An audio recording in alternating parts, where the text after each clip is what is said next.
Now as you can see here, there could be so many possibilities. अगर red और white के cross से red आया तो डोमिनेंस, या व्हाइट आया तो डोमिनेंस, दोनों में से एक कोई भी आए, जो आएगा वो डोमिनेंट कहलाएगा। तो डोमिनेंस डोमिनेंस। फिर आपने देखा कि रेड और व्हाइट के क्रॉस से पिंक आया तो इसको नाम दे दिया इनकम्प्लीट डोमिनेंस। लेकिन एट टाइम्स इट हैपेंस कि रेड और व्हाइट के क्रॉस से red petals with white spots or vice versa, means white petals with red spots, that is called co-dominance। तो देखिए डोमिनेंस लॉ क्यों नहीं बना, क्योंकि कहीं पर को-डोमिनेंस भी हुई है, कहीं पर इनकम्प्लीट डोमिनेंस भी हुई है। ठीक है, ये एग्जांपल मैं आपको बताने जा रहा हूं को-डोमिनेंस का, एनसीईआरटी में ये गिवन नहीं है।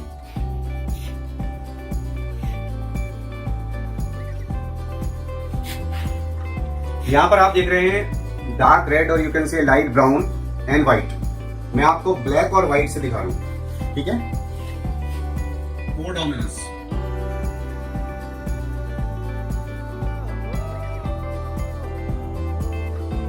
एग्जाम्पल ओट means skin, colour in cattle, coat colour in cattle, black versus white,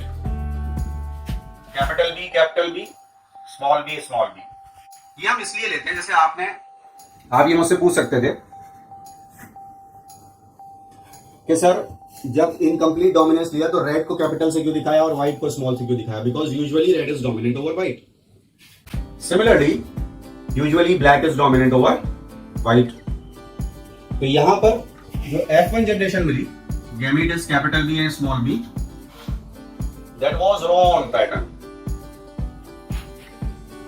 रोन कहते हैं चितकबरा, रोन पैटर्न कहलाता है ये, ठीक है। तो इट वाज रोन, या जैसे आप देखते भी हैं कैटल में white cow with black spots और black cow with white spots, Jersey में ये देखने को मिलता है। That pattern is called roan and this will be capital B small B. अब अगर इसकी सेल्फिंग करें, ठीक है,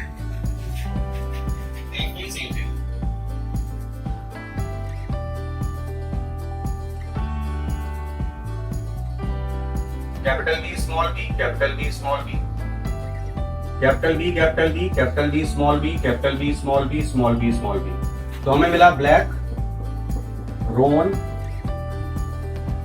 white in the ratio 1:2:1, capital B capital B, capital B small B, small B small B. ये बच्चों तीसरा क्रॉस मिल गया जहां पर जीनोटिपिक और फिनोटिपिक रेशियो सेम। पहला था टेस्ट क्रॉस, दूसरा था इनकम्प्लीट डोमिनेंस और तीसरा है को-डोमिनेंस, जहां पर फिनोटिपिक रेशियो और जीनोटाइपिक रेशियो दोनों सेम आ रहे हैं. Note it down. Alright, if you have done this, we can come on to an example from the book.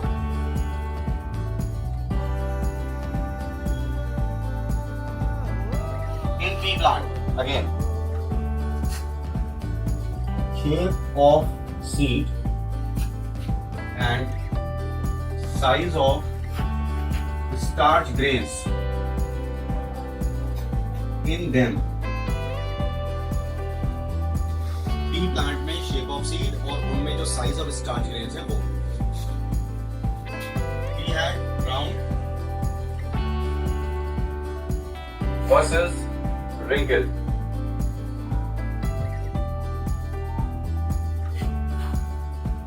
और बच्चों जो स्टार्च ग्रेन्स थे वो राउंड में थे, बड़े, बिग साइज.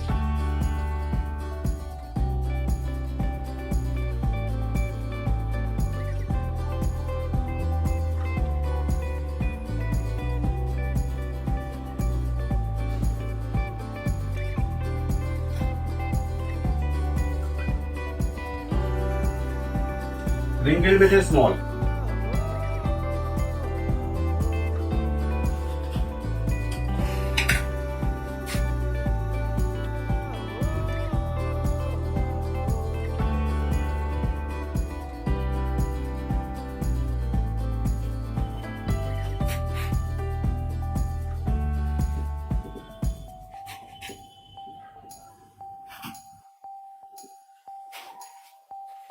अगर स्टार्च ग्रेन के साइज को ले लें तो बिग के लिए हो गया कैपिटल बी, स्मॉल के लिए हो गया स्मॉल बी. जब इनका क्रॉस हम करते हैं so what we get is round, है ना.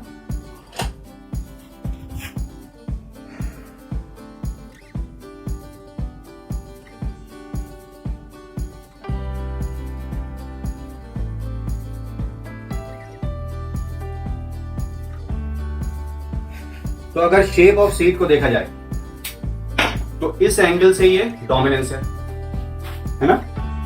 राउंड और रिंकल के क्रॉस से राउंड का ना डोमिनेंस. लेकिन जो स्टार्च ग्रेन्स का साइज था that was medium sized starch grains, capital B small b. इस एंगल से ये क्या हुआ, डोमिनेंस हुआ, इनकम्प्लीट डोमिनेंस हुआ या को डोमिनेंस हुआ, आप बताइए. Very good. Incomplete dominance. So from this angle, it is incomplete dominance.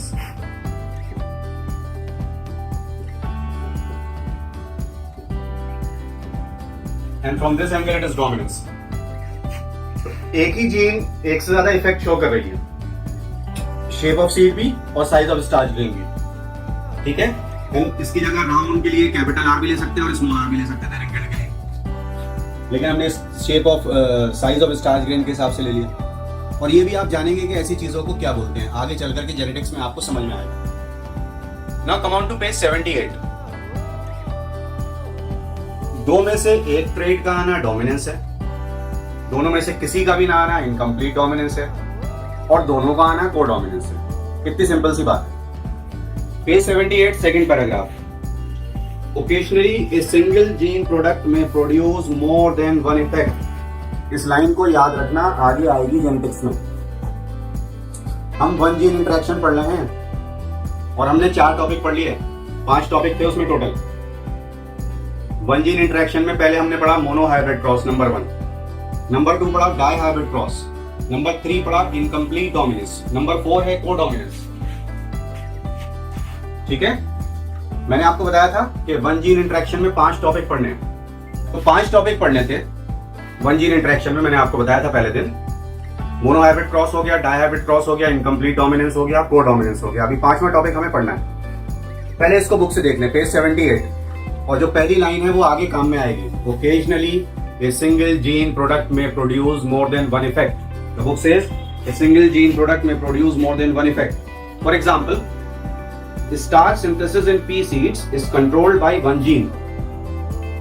It has 2 alleles, capital B and small b. Starch is synthesized effectively by capital B homozygote and therefore large starch grains are produced. In contrast, small b homozygotes have lesser efficiency in starch synthesis and produce smaller starch grains. After maturation of seeds, capital B seeds are round and small b seeds are wrinkled.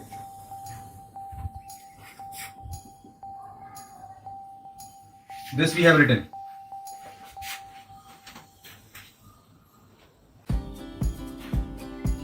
Heterozygotes produce round seeds and so capital B seems to be dominant allele. But starch grain produced are of intermediate size in capital B seeds. Intermediate size. इससे छोटे इससे बड़े. तो medium size की जगह book कह रही है इंटरमीडिएट साइज. ठीक है.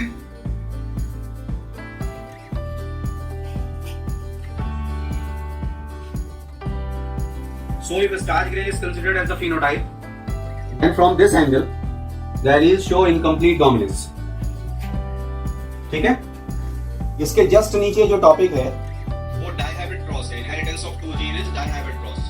बुक के अंदर पेज 78 पर. अब आते हैं पांचवें टॉपिक पर, वन जीन इंटरेक्शन का last topic. Let us see that. ये रब कर दूं. I hope you have written this.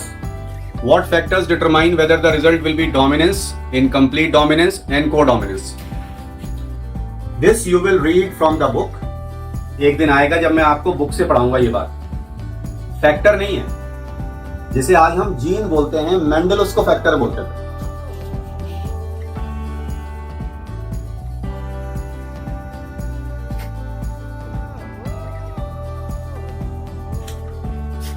तो जब कभी भी वाइल्ड एलील होती है वो ज्यादातर डोमिनेंट होती है.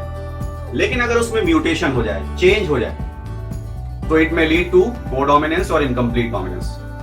और ड्यू टू म्यूटेशन इट में बिकम रेसेसिव आल्सो. और अगर वाइल्ड टाइप रेसेसिव है जो बहुत रेयर है तो म्यूटेशन से डोमिनेंट हो जाती है. It is the mutation which causes the allele to alter or the gene to alter. ठीक है. तो ऐसा नहीं है कि हम एक फैक्टर को जिम्मेदार ठहरा दें, क्योंकि म्यूटेशन होता है सर्वाइवल के लिए, वेरिएशन के लिए. तो जब सर्वाइवल के लिए स्पीशीज स्ट्रगल कर रहे होते हैं तो उनके जीन्स में म्यूटेशन होती है, according to biology of course. Coming on to the fifth topic.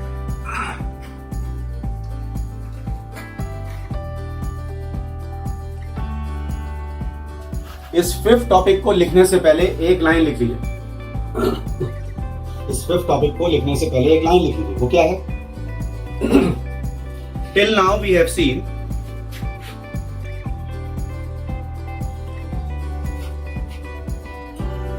That one gene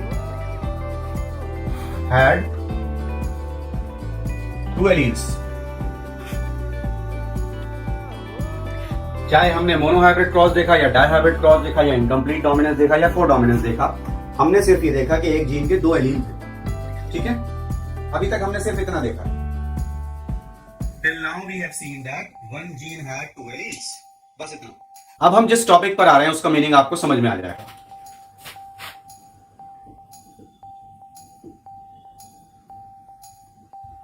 multiple allelism. One gene having more than 2 alleles.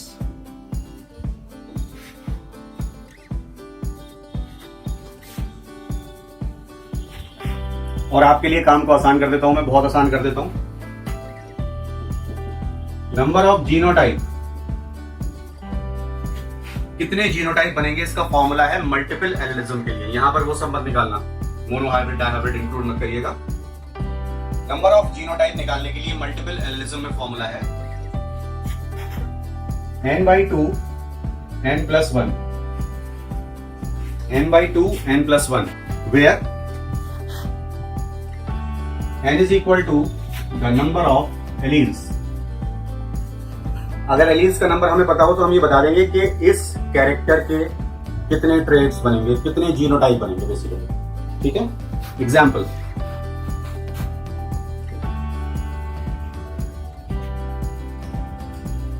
ABO blood group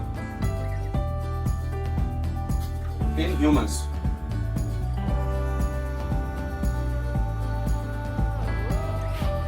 मैं आपको 11 से सिखा रहा हूं कि AB and O ये ब्लड ग्रुप नहीं है, ये ब्लड ग्रुप टाइप है। ब्लड ग्रुप का नाम है ABO, ठीक, कैरेक्टर, और उसके वेरिएंट्स हैं AB, AB and O। और यहां पर it is controlled by gene I। I stands for iso agglutinin। I is controlled, gene I stands for iso agglutinin। इसका मतलब क्या है? इसका मतलब यह है कि जब ब्लड के एक ड्रॉप पर, हमने एक ड्रॉप लिया ब्लड का स्लाइड पर और फौरन उस पर 4-5 ड्रॉप पानी के डाल दिए, तो क्या होगा? What will happen if on 1 drop of blood 4-5 drops of water are dropped on a slide? बताइए क्या होगा? ब्लड का एक ड्रॉप स्लाइड पे डाला, उस पर 4 ड्रॉप 5 ड्रॉप पानी के डाले, तो क्या होगा? एनसीईआरटी में इस टॉपिक में ऐसी चीज है जो उन बच्चों के लिए जो सिर्फ पास करने के लिए पढ़ते हैं, कोई बड़ी बात नहीं है, लेकिन जो बच्चे थॉरोली पढ़ते हैं, नीट के लिए हर एक बात को समझना चाहते हैं, उनके लिए एक ऐसी बात लिखी है इस टॉपिक में कि वो घूम जाता है उनका दिमाग पढ़ के कि ये क्या लिखा है। जो समझते हैं चीजों, मैं बताता हूं क्या होगा।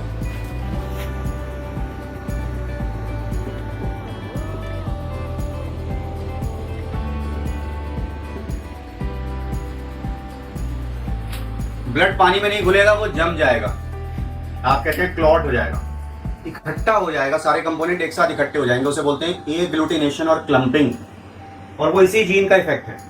ठीक है, gene is a segment of DNA, you know that. Gene is a segment of DNA. DNA से बनता है आरएनए, आरएनए से बनते हैं प्रोटीन। ये प्रोटीन एंजाइम बन के भी काम करते हैं, ये प्रोटीन हार्मोन बन के भी काम करते हैं, ये प्रोटीन स्ट्रक्चरल पार्ट भी बनते हैं, बहुत सारे रोल होते हैं प्रोटीन। ठीक है, ये सीक्वेंस हम जानते हैं और बेसिक है ये बायोलॉजी का, मॉलिक्यूलर बायोलॉजी का, तो ये बेस है। ठीक है, ये हम सब जानते हैं कि क्या होगा जब डीएनए से आरएनए बनेगा तो आरएनए से प्रोटीन बनेगा। All of us know this, yes और नो। अब इस जीन के 3 एलील हैं, IA, IB एंड IO। इसको एनसीईआरटी में लिखा है स्मॉल आई। ठीक है, एनसीईआरटी में इसको लिखा है स्मॉल आई।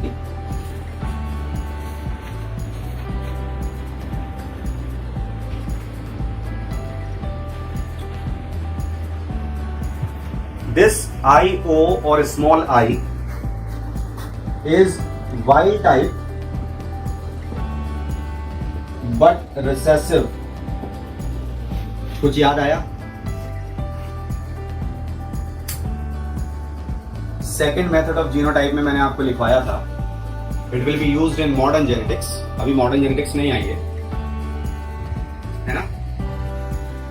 और क्लासिकल जेनेटिक्स में हमें 3 बड़े बड़े टॉपिक पढ़ने हैं, जिसमें पहला टॉपिक हमारा चल रहा है 1 जीन इंटरेक्शन। अभी 2 बचे हैं। तो हमने ये लिखा था कि the dominant rate is mostly the wild type.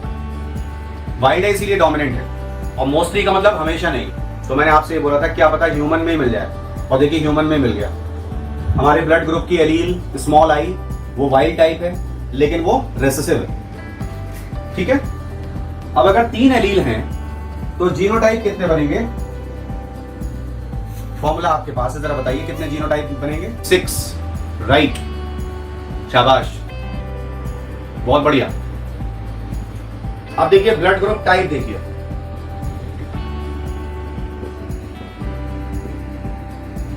we have A, we have B, we have AB and we have O, है ना। ये 4 टाइप है। तो इसके लिए जो जीनोटाइप है वो क्या आते हैं?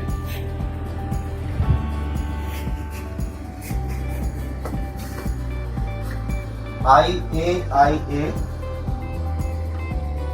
और IAIO. You can also write it as IA small I. ये डोमिनेंट है, होमोजाइगस में एक्सप्रेस करेगा, हेटेरोजाइगस में एक्सप्रेस करेगा. दो हो गए ये और ये, या ये और ये, एक ही बात. IB IB IBIO और IB स्मॉल I. 1 2 3 4, ये और ये एक ही बात है. IAIB, this is codominance, blood group में भी आ गया. IOIO और स्मॉल I. ठीक है, क्योंकि रेसेसिव है तो होमोजाइगस में एक्सप्रेस करेगा. दोनों डोमिनेंट हैं, एक साथ आएंगे तो कोडोमिनेंस होगी. 1 2 3 4 5 6 जीनोटाइप आ गई है ना. If you can see table 5.2 page number 77 in your NCERT book, वहां पर कितनी जीनोटाइप दी हुई है?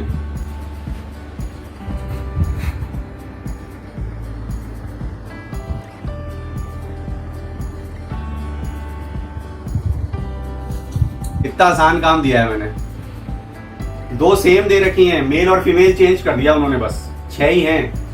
ना 8 है ना 7 है, 6 ही हैं. 6 ही हो सकती हैं, फॉर्मूला है. तो सवाल कराने से पहले मैं आपको वो बात बता दूं जो एनसीईआरटी में गिवन है और बहुत मुश्किल पड़ जाती है. पेज नंबर 77 पर लिखा हुआ है कोडोमिनेंस में, the alleles IA and IB produce slightly different form of sugar.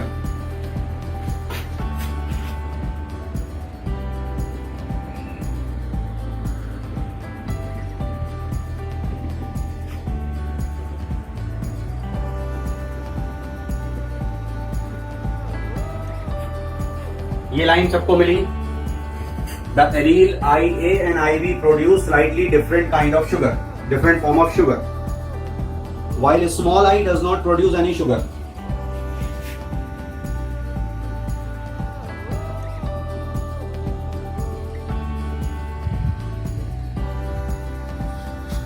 ये लिखा हुआ है.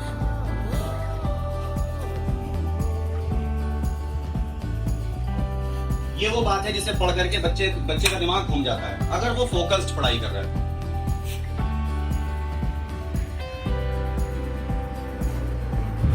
ये एलील हैं, IA, IB और स्मॉल I, ये एलील हैं. एलील तो जीन की टाइप होती है, जीन ही है ये, और जीन से तो प्रोटीन बनते हैं. शुगर तो कार्बोहाइड्रेट होते हैं.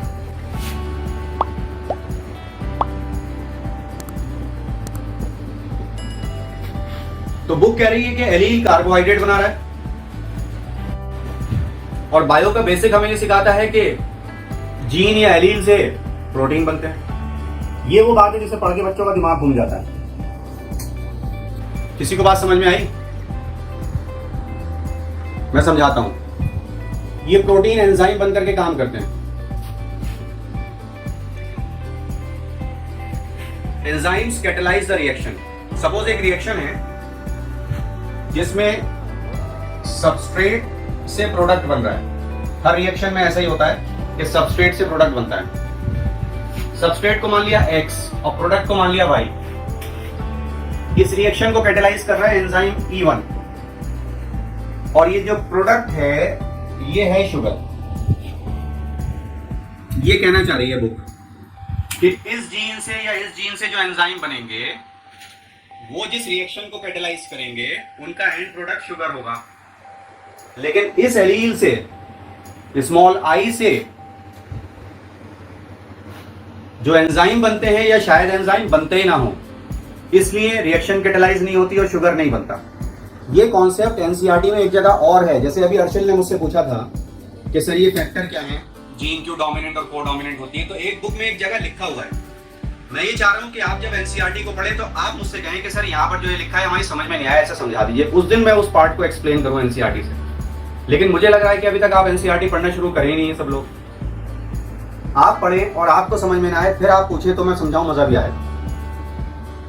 खैर, तो मुझे तो किसी ना किसी दिन वो बताना ही है, राइट? ये बात समझ में आ गई कि इन जीन से या एलील से जो एंजाइम बनेंगे वो जिन रिएक्शंस को कैटेलाइज करेंगे उनका एंड प्रोडक्ट शुगर है, और इससे जो एंजाइम बन रहे हैं या शायद एंजाइम बन ही नहीं रहे हैं, इसलिए शुगर नहीं बन रही है। You got this? चलिए अब एक क्वेश्चन करके दिखाइए जल्दी से।